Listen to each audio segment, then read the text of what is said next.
Queridos hermanos, quisiera invitarlos a que me acompañen en la lectura del pasaje que ha de servir de fundamento bíblico a nuestro mensaje.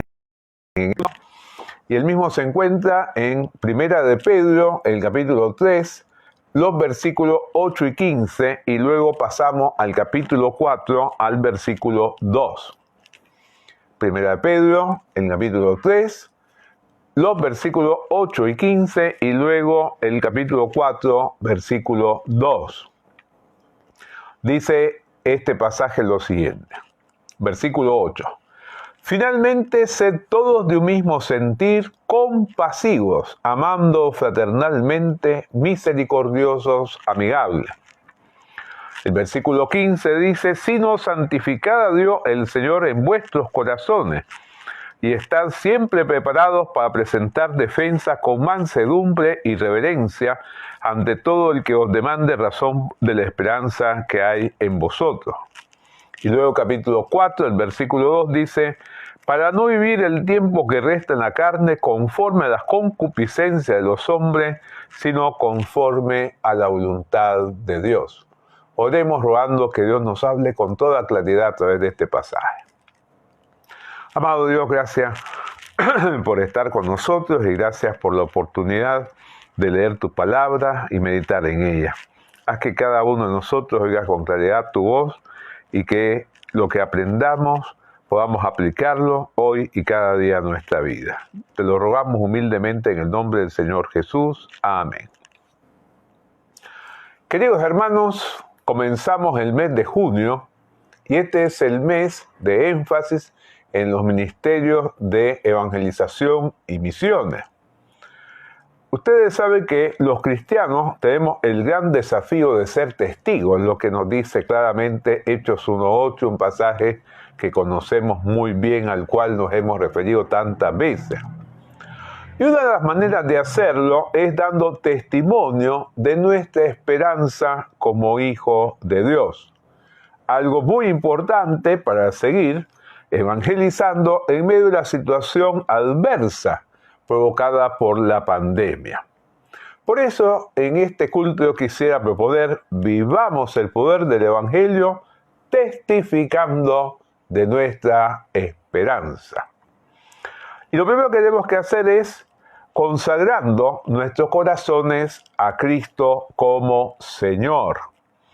Acá esta primera parte del versículo 15, que en nuestra versión dice, sino santificad a Dios el Señor en vuestros corazones, ha sido traducido de distintas maneras, pero todas ellas nos hacen ver de una u otra forma que debemos adorar y honrar a el Señor, a Cristo, como nuestro dueño. Así, la versión popular Dios habla hoy dice, honren a Cristo como Señor en sus corazones. Y la nueva traducción viviente dice, adoren a Cristo como el Señor de su vida. Queridos hermanos, todo parte de esto, el que podamos tomarnos en serio el señorío de Cristo en nuestra vida, el que podamos consagrarnos a Él, el que podamos dedicar nuestra vida a Él, el que podamos realmente el decir esto es lo más importante que me puede pasar en la vida. Y de esto pasamos entonces a lo que deberían ser nuestras relaciones con nuestros hermanos. Antes de poder dar un buen testimonio a los no cristianos, tenemos que llevarnos bien entre nosotros, los que formamos parte de la familia de la fe, los que compartimos la fraternidad espiritual, porque tenemos a Dios como Padre común, a Jesucristo como nuestro hermano mayor. Y acá yo quisiera indicar dos cosas. Primero, amando a nuestros hermanos y compartiendo su modo de pensar y de sentir. Según dice Dios habla hoy, vivan todos ustedes en armonía, unidos en un mismo sentir y amándose como hermanos.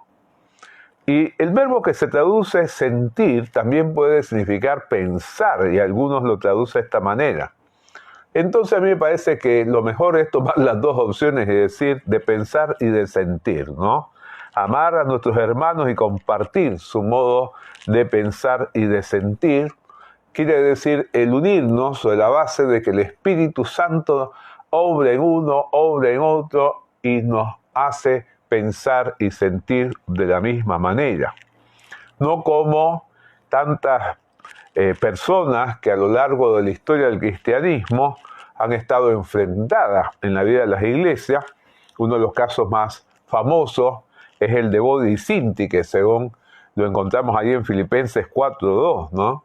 Qué lamentable es cuando hay hermanos o hermanas que se enfrentan y viven conflictos serios que a veces amenazan hasta dividir la iglesia. Aquellos que al desarrollar su ministerio chocan con otros.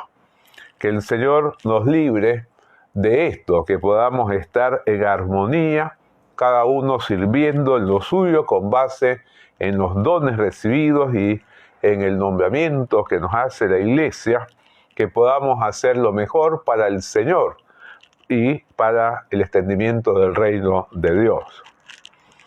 Pero también acá nos va a decir algo muy práctico en cuanto a cómo amar a nuestros hermanos.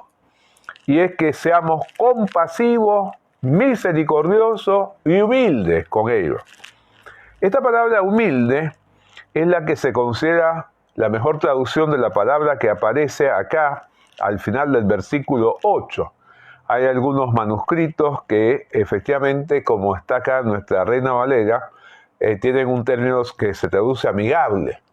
Pero la mayoría de los expertos nos dicen que los mejores manuscritos, y por eso la mayoría de las versiones tienen la palabra que se traduce humilde. Entonces, acá dice la Nueva Traducción Viviente: compadézcanse unos a otros, sean de buen corazón y mantengan una actitud humilde. Qué desafío, ¿no es cierto, hermano?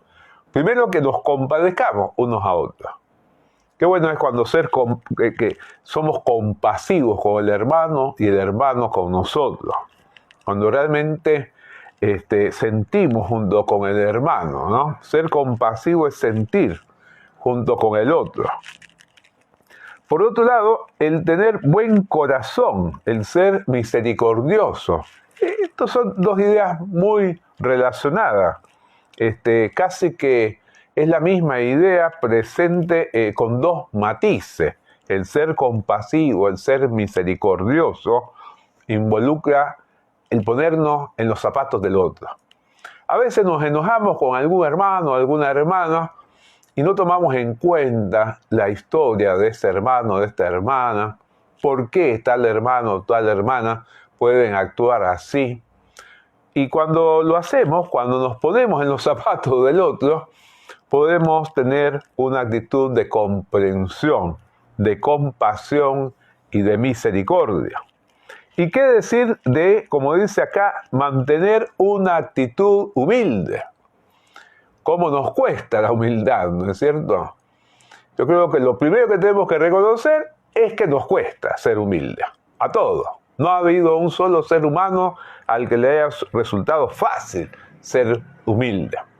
Pero debemos dejar que el Espíritu Santo actúe en nosotros para ser un poquito más humildes cada día. Si somos compasivos, misericordiosos, humildes los unos para con los otros, sin duda alguna que vamos a lograr el pensar y sentir de la misma manera, como decíamos antes, y será la mejor demostración de que nos amamos, que cuando decimos que nos amamos no son solamente palabras, sino que es una realidad, que verdaderamente nos sentimos parte de una familia espiritual y por lo tanto lo que le pasa a mi hermano me pasa a mí, lo que le pasa a mi hermana me pasa a mí. Bien, y entonces acá nos encontramos con el desafío que decíamos, que es el estar siempre preparados para defender la razón de nuestra esperanza. En primer lugar, mostrando que nuestro estilo de vida tiene sólido fundamento. Como dice acá, estar siempre preparados para presentar defensa ante todo el que os demande razón de la esperanza que hay en vosotros. La traducción del lenguaje actual dice: estén siempre listos para explicarle a la gente por qué ustedes confían en Cristo y en sus promesas. Muchas veces cuando hablamos con las personas que nos rodean, ahora la comunicación está limitada por la pandemia, pero no dejamos de comunicarnos por teléfono, por los WhatsApp, por las redes sociales, ¿no? Muchas veces la persona se queda realmente pensando por qué actuamos de determinada manera. Qué bueno es que aprovechemos cada inquietud que provoca nuestro estilo de vida para decir: esto no es mío, esto es del Señor. Yo soy así no porque sea bueno yo o buena yo, sino porque Cristo está en mí y Él hace que yo pueda actuar de esta u otra manera. La vez pasada me llamó la atención en el Facebook que yo me di cuenta de que alguien se había equivocado en cuanto a una cita una cita bíblica, y entonces le dije: a todos nos pasa, de pronto se nos escapa algo. A mí me ha sucedido que hay personas que me han hecho ver que de pronto se me escapó algo, que me equivoqué en algo, así que te comento tal y tal cosa. Y me llamó la atención que una persona que yo no conozco puso después: me llamó la atención la cultura con que corrigió, ¿no? Y yo digo: bueno, gracias a Dios por las cosas positivas que podemos hacer, que puedan mostrar que realmente Dios está obrando en nuestra vida. También la vez pasada estaba haciendo un comentario en el Facebook, pedían testimonio acerca de lo que Dios había hecho en nuestra vida, y entonces yo puse, bueno, que Dios me libró de 2 accidentes automovilísticos que podrían haberme costado la vida, y que realmente le daba gracias por esto a Dios, porque el primero me llevó a ser pastor y el segundo a intensificar mi ministerio como tal. Y alguien puso: usted como pastor debe saber que los sectarios no heredarán el reino de Dios. Y entonces yo puse simplemente: no soy sectario, soy solamente un siervo de Dios que da testimonio de lo que Cristo ha hecho en su vida. Y gracias a Dios mucha gente puso me gusta, me gusta, me gusta ante esta, tanto en cuanto al testimonio como cuanto mi respuesta.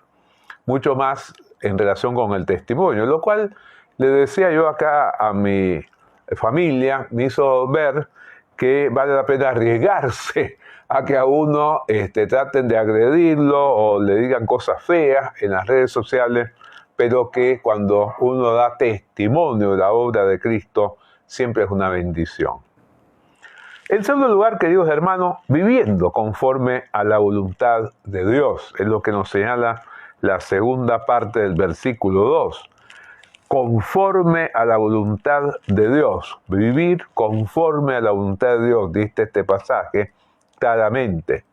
Y otra vez en la versión del lenguaje actual dice: dedicarán el resto de su vida a hacer lo que Dios quiere.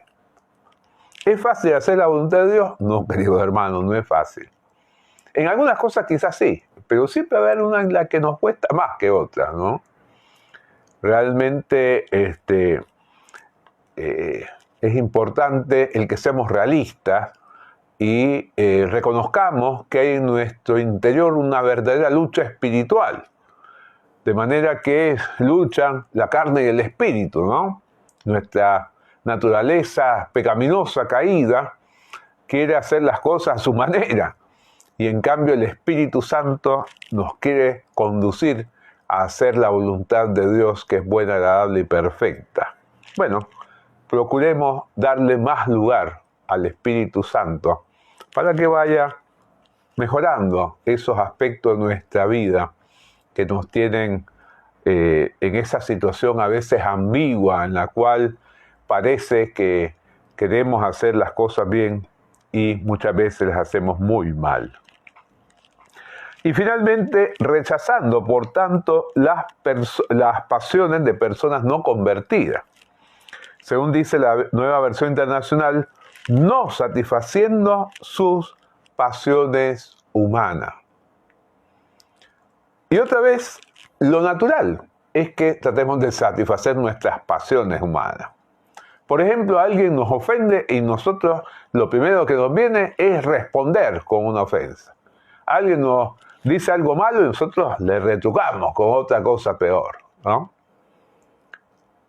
Y a veces hasta decimos, me di el gusto de contestarle, ¿no? Puse las cosas en su lugar. La verdad que en la medida que crecemos espiritualmente tenemos que poner un freno a nuestros impulsos y a nuestros instintos para que no nos hagan una mala jugada y nos lleven a actitudes de personas como que si nunca habíamos conocido a Dios y nunca hubiéramos sido cambiados por el poder de Dios mediante la transformación que ha operado en nosotros el Espíritu Santo desde el día que nacimos de nuevo. Que Dios nos bendiga para apartarnos siempre de las pasiones y que se vea las diferencias de que somos personas que hemos nacido de nuevo. Y quisiera terminar con algo que me gustó la vez pasada. Según la revista Newsweek, en una oportunidad, el famoso divulgador científico Carl Sagan, seguramente todos ustedes han oído hablar y quizás habrán visto algunos de los programas de Carl Sagan, el famoso programa Cosmos, ¿no? Este divulgador científico le preguntó a la pastora Joan Brown Campbell, si sos tan inteligente, ¿por qué crees en Dios? A lo que ella le contestó, si sos tan inteligente, ¿por qué no crees en Dios? ¿No? Como diríamos nosotros popularmente, la pastora Brown Campbell no se achicó, sino que defendió su fe. Hizo ver que realmente, justamente porque era inteligente, creía, ¿no? Porque era sabia, aceptaba lo que la palabra de Dios nos dice acerca de Dios, de Jesucristo y de la obra divina en nuestra vida. Y esto es lo mismo que debemos de hacer todos nosotros, queridos hermanos, el dar un fuerte testimonio de por qué centramos nuestra esperanza en Cristo en estos tiempos tan difíciles de pandemia. Realmente, si no fuera por Cristo, ¿cómo nos sentiríamos, no? Y esto debemos de hacer a la luz de la coherencia entre lo que creemos y lo que vivimos.